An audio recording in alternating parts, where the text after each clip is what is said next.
Alexis, salut à toi. Salut, enchanté. Merci de nous recevoir ici chez toi. Est-ce que tu pourrais te présenter peut-être en quelques mots? Alors moi c'est Alexis Fontes, j'ai 32 ans, combattant professionnel de MMA depuis 2018.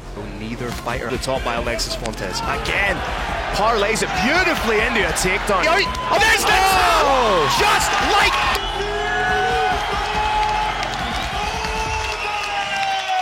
J'ai un parcours un peu atypique, je viens du judo, j'ai fait du judo à haut niveau pendant des années. Je suis passé par le sport-études, l'épaule et j'ai fini en tant que partenaire d'équipe de France sur Paris avec le Teddy Riner.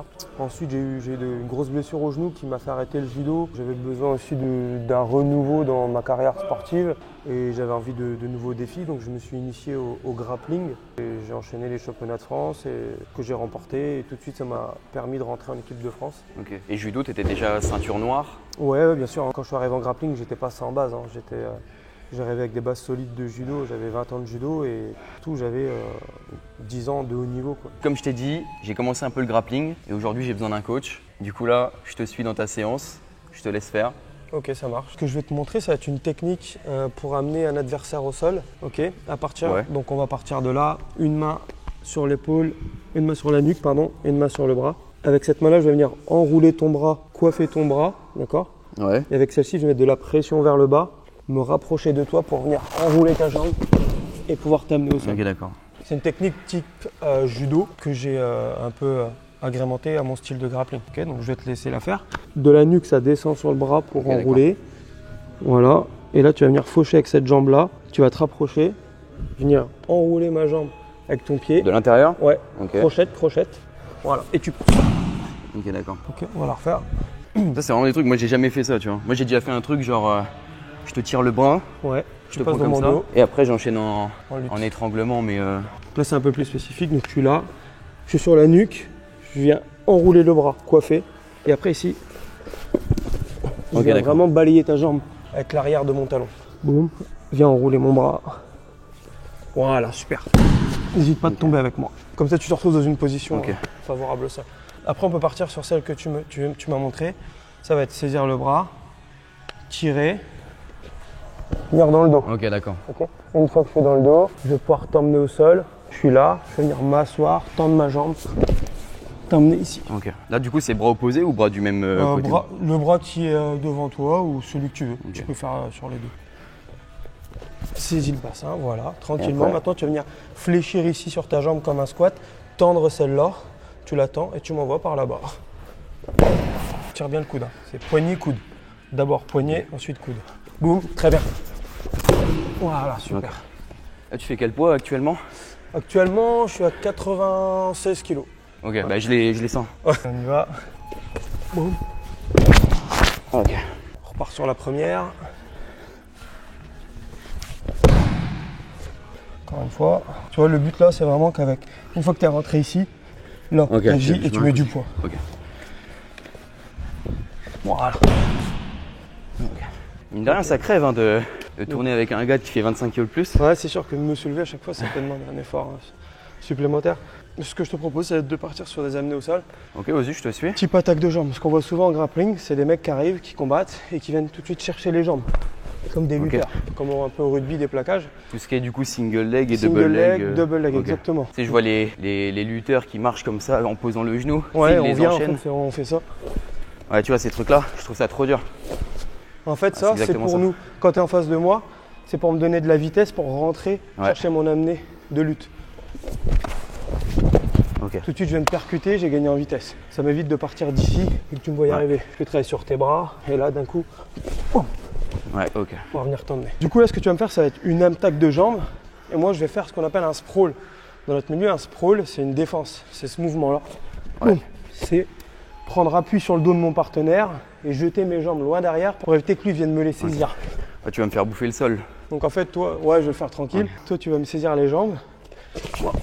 Voilà, j'ai sprawlé. J'ai défendu. J'ai mis mes jambes loin derrière. Comme ça, si toi, tu continues à pousser pour m'emmener au sol, vas-y, continue. Voilà, moi, je suis en appui sur toi. J'ai les jambes loin derrière, j'ai défendu. C'est à partir de là que le travail est intéressant. Une fois que j'ai défendu, partir sur ce qu'on appelle un bras-tête. Je vais venir enrouler un bras et une tête, d'accord? Ici, venir fermer au niveau de mon biceps, en bras d'honneur. Et là, je vais venir m'enrouler au-dessous de toi. Boum. Pour te faire taper. Parce que du coup, j'ai un peu regardé. Je sais pas si tu avais vu le combat Poirier et Makhachev. Ouais, c'est exactement ce qu'il lui a fait en fait. Exactement. Ouais, mais il gagne du... la tête. Il est pas bien, il tape. Il a fait taper Dustin Poirier sur le Bravo de choc, incroyable. Il avait pas l'air bien. Ouais, il était mal. Ouais. Et Makhachev, il met aussi à Oliveira un bras-tête au sol, mais il lui met celui-ci. Ils sont là, et il le fait taper d'ici. Donc là, on va le faire. On fait la même là? Ouais, c'est reparti. Voilà, j'ai défendu. Je vais venir enrouler un bras, venir fermer, je me jette en dessous. Là, je mets du poids sur toi. Tu vas tenter? Ok, on peut essayer. Moi, je vais t'attaquer les jambes. Toi, tu vas juste sprawler pour l'instant. Je t'attaque les jambes, tu défends. Voilà, très bien défendu. Enroulé, bras d'honneur. Je te porte ta tête en dessous, on va chercher les jambes. Très bien, super. Ça va, tu le sens bien ou pas? Ça va, ouais. Ouais. Après, vu que t'es beaucoup plus grand, Oui, je suis un peu plus et large, donc massif, ça va être difficile de faire le tour. genre là, j'ai vraiment le temps d'y aller, mais ça passe jamais en situation réelle. Sur un plus grand, ce qui peut bien marcher sur un mec comme moi, c'est la guillotine. Là, t'as pas besoin d'aller faire le tour du corps avec tes bras. Ça va être plus simple. La guillotine, c'est pareil. Tu vas m'attaquer les jambes. Sauf qu'au lieu de sprawler, vas-y, avance. Je vais te laisser rentrer. Okay, Ouais. je vais pas défendre. Dès que tu as contact sur moi, je vais pouvoir enrouler ta tête ici avec mon bras, le pouce bien ouvert, de façon à ce que cette partie-là de mon corps se retrouve directement sur ta gorge. Jeter mon autre bras en dessous de ton bras, ou alors seulement avec la tête s'il y a la place. Ça dépend comment on est positionné. Et là, je vais me laisser tomber en arrière. Et le plus important, ça va être de rajouter une jambe sur toi. Dans le meilleur des cas, les deux. Mais si je peux pas, au moins une jambe pour éviter que toi, tu roules, tu fasses une roulade pour sortir d'ici. Parce que si je le fais pas, tu vas pouvoir sortir. Et là, je vais serrer. Et ça marche bien sur un grand. Ça te demande pas d'enrouler mon corps avec tes bras. Ok, donc là, tu vas me laisser rentrer.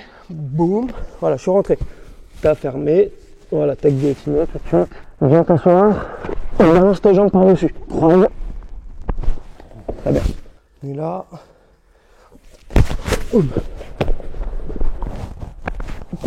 Très bien. Tu peux faire aussi ce qu'on appelle jumper, c'est-à-dire que quand le mec il vient t'attaquer les jambes, vas-y attaque-moi la jambe. À partir d'ici, dans les catégories légères, les mecs ils sautent avec les deux jambes et sont directement autour de toi. Je vais pas te le faire pour pas te blesser. En termes de palmarès dans le MMA, t'es à peu près comment là? Tu te situes comment? Là je suis à 6-4, 6 Ok. victoires pour 4 défaites, et je suis invaincu en amateur. Je me situe, là j'ai eu 2 revers en fait qui m'ont coûté une descente dans le classement, mais c'est une chose que je vais remédier, je Ok. vais pouvoir Et t'as quand même remonter, dernièrement là gagné samedi. Ouais c'est ça, ouais, j'ai remporté samedi mon combat, donc je suis sur la pente ascendante on va dire. J'ai subi beaucoup de blessures ces dernières années. C'est vrai que tout ce qui est judo, grappling, ça m'a laissé beaucoup de séquelles et de blessures. Parce que là, t'as vraiment des blessures qui te gênent. Ouais, j'ai vraiment des blessures handicapantes sur mon quotidien. J'ai les 2 croisés au genou qui me font extrêmement souffrir et j'ai surtout des hernies au cervical et je dois me faire opérer. Mais l'opération, je ne sais pas si je pourrais revenir à mon niveau et surtout c'est plus d'1 an sans combattre, sans s'entraîner. Ok, on part sur une dernière technique au sol. Ça va être une clé de cheville. Donc mon adversaire il est déjà sur le dos. Je l'ai fait tomber. Okay. Ouais. Bien souvent, en grappling, on voit ces positions-là où il y a un adversaire qui est sur le dos. C'est plus les styles jiu-jitsu brésilien, JJB, où ils aiment bien être sur le dos pour travailler. Et moi, je suis plus un style lutteur où je vais être agressif dessus, passer la garde, marquer mes positions. Ce qui marche bien, c'est les clés de cheville. D'accord? Là, tout simplement, on va partir sur une clé toute simple. Je vais venir avec mon genou rentrer ici au milieu, venir mettre de la pression. Et là, je vais tout simplement balancer mon autre jambe en enroulant la cheville. Ok, ouais, et là. La bloquer ici. Ok, pourquoi? Ça t'évite que toi, tu sortes ta jambe. Ouais. Si je suis là, tu vas pouvoir rouler. Là, je te bloque. Par contre, je ne mets pas mon pied ici. Parce que là, à ton tour, tu peux enrouler ma cheville, toi. Ouais. Et me faire une clé. Je viens bien ici sur toi, bloquer au niveau de ta hanche. Ok, là, j'ai enroulé ta cheville. Je vais utiliser tout le poids de mon corps. Toi, tu vas avoir seulement la partie mollet, pied. Moi, je vais avoir tout mon corps, mon tronc, le poids. Rien que le poids, déjà, tu vas le sentir. Et là, je vais orienter mon pouce vers le haut afin d'avoir le tranchant de mon avant-bras qui se situe sur ton tendon d'Achille. Ok, donc je suis là. Ok. Ouais. Voilà, c'est assez douloureux. Donc on imagine que tu m'as fait tomber, tu es debout. Moi, je ne veux pas te laisser passer. Là, simplement, tu viens mettre de la pression ici. Tu as enroulé ma cheville, très bien. Tu te balances et là, tout de suite, tu viens fermer par contre. Comme ça. Viens bien fermer ici. Voilà. Là, je ne peux pas te saisir la cheville, je peux pas enrouler. D'accord? Et là, ça tu évite vois, que je remonte. Par contre, juste, il faut que j'aille vers l'intérieur. Il faut que toi, tu ailles vers l'extérieur. Ok, vers l'extérieur. Ouais, rejoins tes deux mains. Voilà. Et là, tu mets un coup de bassin, tu pompes vers le haut. Ok. Là, t'avais mal là? Ouais, j'ai mal. Ok, sinon, je d'accord. taperai pas. Et là, tu vois, c'est important, ça, je peux pas me relever. Ouais, ok. Et mets un coup de bassin. Ok. Ok. Super. Ça me fait vraiment très mal ici, ça. Cette partie-là. Il y avait une technique de compression musculaire. En gros, tu mets ton bras en dessous. Tu as les deux pieds comme ça. Tu fais une compression en dessous du genou. Bah, si tu veux, je vais t'en faire une. Ok, nickel. J'ai déjà gagné un combat comme ça. T'es à quatre pattes, Ouais. compression de mollet. Mon partenaire, il est en position quadrupédique, donc souvent, c'est des positions qu'on retrouve en grappling. Moi, j'aime bien, c'est venir ici sur lui, ok, le saisir, lui faire croire que je le travaille ici en lutte Ouais. ou que j'aille chercher un étranglement. Et là, d'un coup, je vais rentrer mon crochet. Crochet, c'est ma jambe. Ok, je rentre qu'une jambe. Voilà. Toi, tu restes bien à quatre pattes. Ouais. Je rentre qu'une jambe et là, je viens caler le dessus de mon pied sur le mollet. Tu vois, je suis là au sol. Ouais. Et là, d'un coup, tac. Je viens seulement mettre le pied sur le mollet. Je continue à travailler ici. Lui, il croit que je vais très sur l'étranglement, donc il se concentre ici, il défend ma main, tout ça. Et là, d'un coup sec, boum, je me retourne. Je viens saisir ton pied et j'ai mis entre-temps mon tibia sur ton mollet. Ah ouais, ok, Et là, je vais tirer. Ok. Et là, la douleur, elle est extrêmement Ouais. forte. J'ai déjà perdu un combat comme ça aussi en finale des championnats d'Europe Ok. sur un russe. Et c'est comme ça que j'ai appris à la faire en fait. Parce que je Ouais, perds t'as ma eu la finale haine et comme puis ça. tu Ouais, t'es bah, dit, je vais la faire aussi. il m'a fait ça, j'ai tapé, j'ai tenu un peu, mais au final, j'ai Ouais. tapé, j'ai eu trop mal. Et après, j'ai revu la vidéo de mon combat et je me suis dit, pouah, super quoi. Et tu peux pas Ouais, tenir. c'est mort. Les mollets, c'est des zones sensibles. Hein. Je sais pas si tu te fais masser, mais des fois, le kiné, il te touche le mollet à peine, t'as mal. Ouais, bah moi, c'est surtout les ischios. Là. Ouais. Les ischios, je suis trop raide, mais Il ouais, y a pareil. il y a des endroits, on est plus sensible que d'autres. Donc, on va essayer de la faire. Elle rentre très bien. Tu as calé le dessus de ton pied. Voilà. Donc là, tu fais semblant que tu travailles sur l'étranglement. Moi, je me concentre ici. Et là, d'un coup sec, tu lâches tout ici pour te retourner. Là, tu as calé ton tibia sur mon pied. Ouais. Maintenant, avec tes deux mains, tu vas chercher le bout de mon pied. Ouais. Et tu viens t'allonger en arrière. Viens faire une roulade arrière. Voilà. Et là, tu tires. Ok, d'accord. Voilà, très bien. En fait, le but, c'est que Ouais. tu engages un peu plus ton tibia et que mon mollet. Ah, exactement. Ok, nickel. Donc, si ça te dit, on peut tourner un peu Vas-y. en grappe.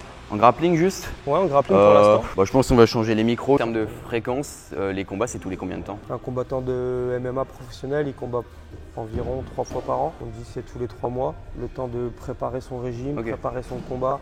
Un combat pour le préparer, il faut environ 8 semaines.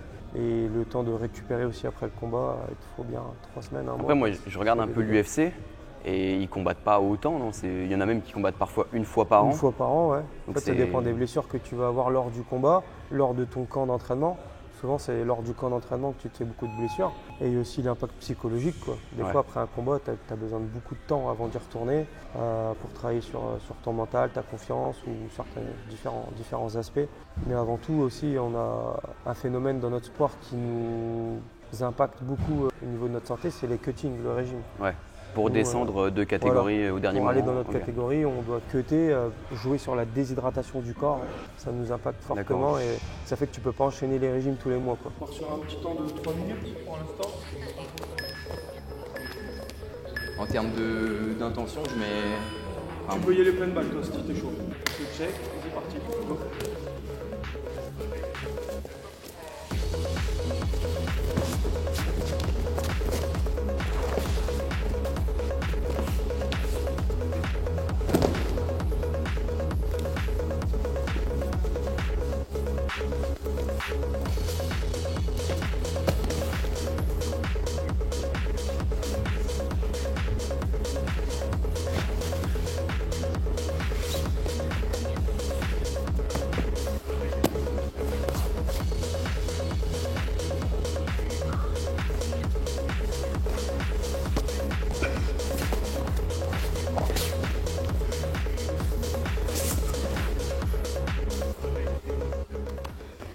Ça, c'est une timorade, T'as été hein. gentil, mais.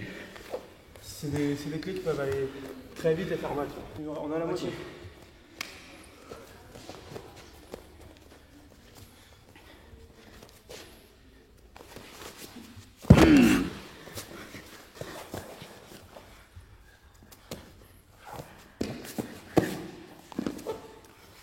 Nope.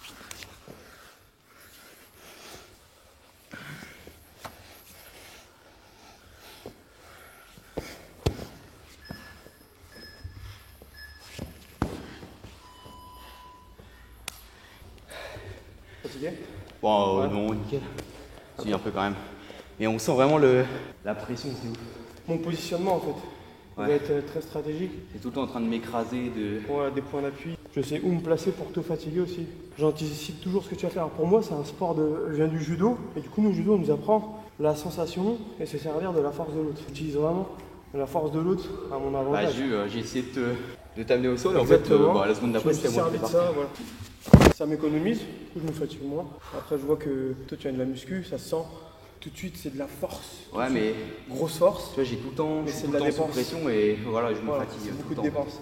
Et en fait, tu fais plein de trucs parasites qui te coûtent de l'énergie. Par exemple, à un moment donné, tu prends ma tête, tu la serres d'un côté sur le dos. Ça sert à rien. Et en fait, ça sert à rien. Parce que si on était en combat, bah, moi, je marque mes points. Vu que j'ai passé ta garde, tu t'es amené au sol. Donc moi, en fait, je suis en train de gagner le combat. Et toi, tu me tiens. Donc c'est tout bénéf pour moi. Vu que tu me tiens, moi, j'ai même pas besoin de te tenir. Ok. Et en fait, je m'économise quand tu me fais ça. Et toi, tu es en train de te dépenser, je t'entends. D'ailleurs, en Je t'en termes tiens, de combattants, s'il y en a 3-4 qui vraiment genre t'inspirent de fou quand tu les vois. moi, j'ai des mecs comme Georges Saint-Pierre, Khabib. Et là, récemment, un mec que je suis beaucoup, même si c'est pas mon style à moi, c'est Pereira. Ok. Au niveau striking, je trouve qu'il est vraiment fou. Donc il y a de tout terrifiant. en fait. Parce que moi, mon style, ça va être la lutte et le sol. Que je vais regarder que les mecs font le lutte et le sol. J'adore aussi aller voir même les autres styles en fait. Ok, d'accord. Je trouve que Pereira en ce moment, ce qu'il fait, il est fou. Et puis encore eu le week-end dernier, Topuria. Et même il y a eu, je sais pas si tu as vu le combat de Chara, mais tu vois, ça c'est un truc que je me demandais, c'est parce que du coup quand tu vois pas d'un œil, en combat il t'arrête. Le seul endroit où il a le droit de combattre, c'est à Abu Dhabi. Parce que là-bas, au niveau règles médicales, ils n'ont pas forcément les mêmes règles qu'aux States ou en France. Ok, c'est pas ce qui va lui arriver là. Oh là là. Là j'ai fait semblant depuis tout à l'heure. Moi j'en ai pas besoin des... Non. Ah, je mets les protège-dents. Je me protège. On va partir tranquillement sur une combinaison. Ok, tu vas aller me toucher avec ton jab. Et à chaque fois, moi, je vais vouloir te remettre ma droite. Et toi, tu seras déjà parti.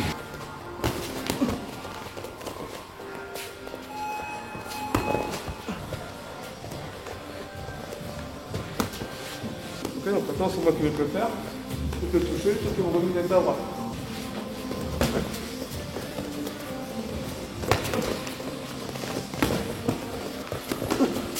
Ok. Donc ça c'est toucher sans se faire toucher. Ouais, T'as vu, c'est assez fatigant aussi. L'inverse c'est plus dur. Ouais, l'inverse c'est plus dur. Là on va sur un style de lutte. En fait le lutte ça va être du grappling mixé avec de la boxe. Sauf que pour aller sur des phases de lutte et de sol, tu peux pas y aller comme en grappling. Parce que si admettons on est là et que moi je me dis je veux l'emmener au sol, je vais descendre directement. Ouais, tu vas me cueillir avec un uppercut, tu vas me cueillir avec un genou, un kick. C'est vrai que les genoux sont autorisés. Ouais, voilà. Pour être au moins lisible possible, il faut envoyer ça. C'est-à-dire qu'on est là, je vais devoir envoyer des combinaisons en haut pour que toi tu lèves les mains, tu te protèges et que derrière, boum, moi j'ai champ libre ici, tu vas devoir me faire des combis pour aller chercher la lutte. Tu peux faire gauche, uppercut, crochet et descendre, ça marche très bien. Oh. Baisse ta tête qu'au dernier moment. Ouf. Oh, encore. À moi, je le fais.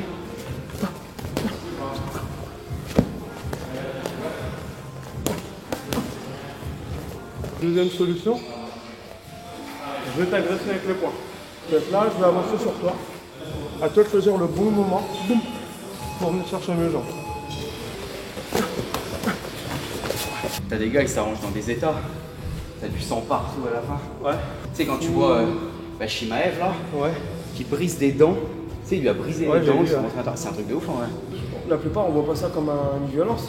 On voit ça comme notre sport, genre un jeu d'échecs. Tu vois, qui va arriver avec sa meilleure technique, sa meilleure stratégie, qui va arriver à mettre en place la meilleure stratégie et technique pour battre tel adversaire par rapport à tel style.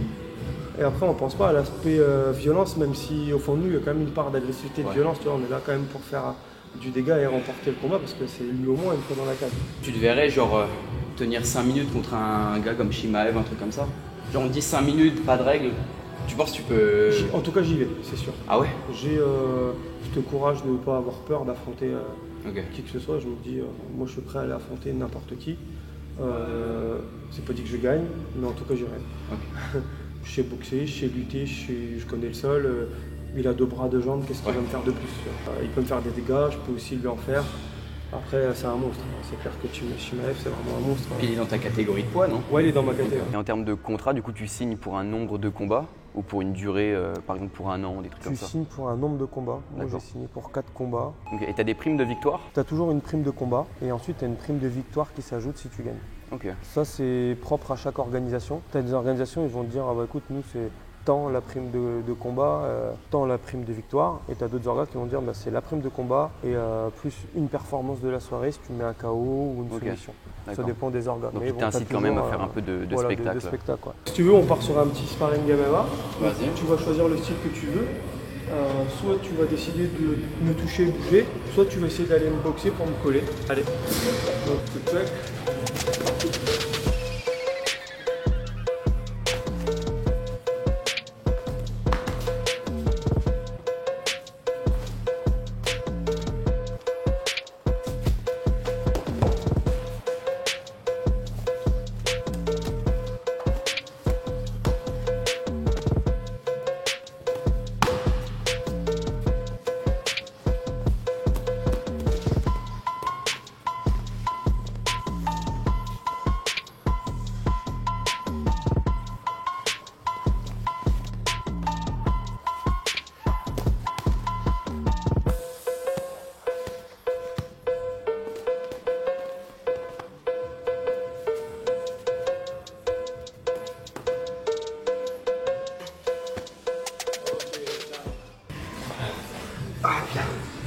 Oh, le cardio. Ça fatigue hein? Ouais. C'est ouf hein? Ouais, le MMA c'est une dinguerie au niveau cardio. En termes d'objectifs, là, tu te vois où dans quelques années? Moi je suis sous contrat avec Hexagone MMA. Ok. C'est une grosse ligue française, c'est la ligue numéro 1 en France. J'ai encore 2 combats à faire avec eux. On va voir comment ça se passe. Si ça se passe bien, pourquoi pas renouveler avec eux. Sinon, avant d'arrêter ma carrière, j'aimerais me faire un kiff, c'est rentrer au KSW. C'est une grosse orga européenne, la numéro 1 en Europe, où tu as les Saladin Parnasse, tout ça qui combattent. D'accord, ok. Et en fait, en termes de show, c'est l'organe numéro 1 en Europe. Ceux qui font le plus grand show, ils remplissent des stades des fois de 40 50 000 personnes. Pour tout combattant, combattre là-bas dans un stade de 50 000 personnes, c'est Ok. Ouais, tu c'est m'étonnes. vraiment un gros kiff. Tu vois. J'aimerais même faire des beaux souvenirs et un gros plaisir comme ça avant d'arrêter. Je vais te montrer quelques exos que moi j'utilise dans le cadre de ma préparation sur mes combats. Ouais. Beaucoup de mouvements d'explosivité. Il y a un premier mouvement, c'est le slam ball. Moi, on utilise, ça dépend les poids, entre 6 et 9 kg. Tu viens prendre la balle, tu vas faire une rotation sur le côté. Et là, le but, c'est de la shooter au sol le plus fort possible, suivi soit d'un petit saut explosif, soit d'un sprawl. Hop, ce mouvement-là, entre tes jetés. Et tu alternes les côtés, une fois à droite, une fois à gauche. Ok.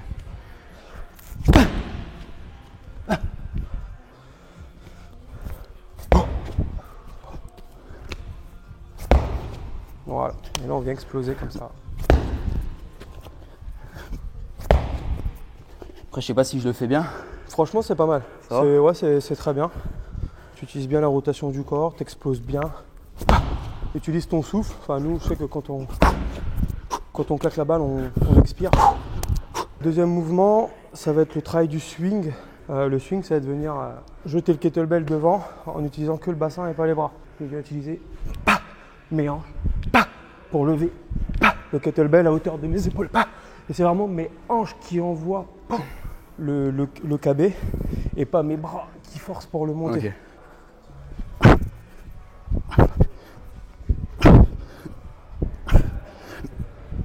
Serre bien tout, explose avec le bassin, c'est pas mal. Ça, c'est des trucs que tu fais quasiment tous les jours?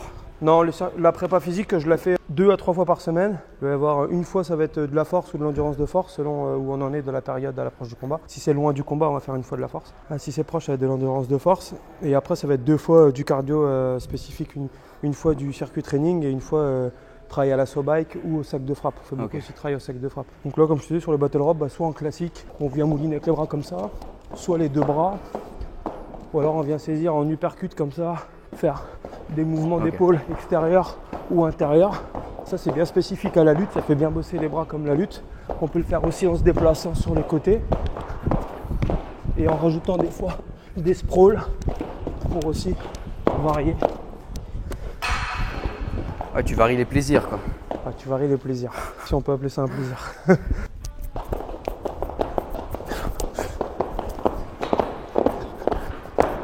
Ouais, en uppercut. Soit en classique, Ouais, ok. soit en mouvement extérieur avec tes épaules, des petits ronds. Après, on a le travail de boxe, tout simple. On est carrément à genoux, pied à plat au sol.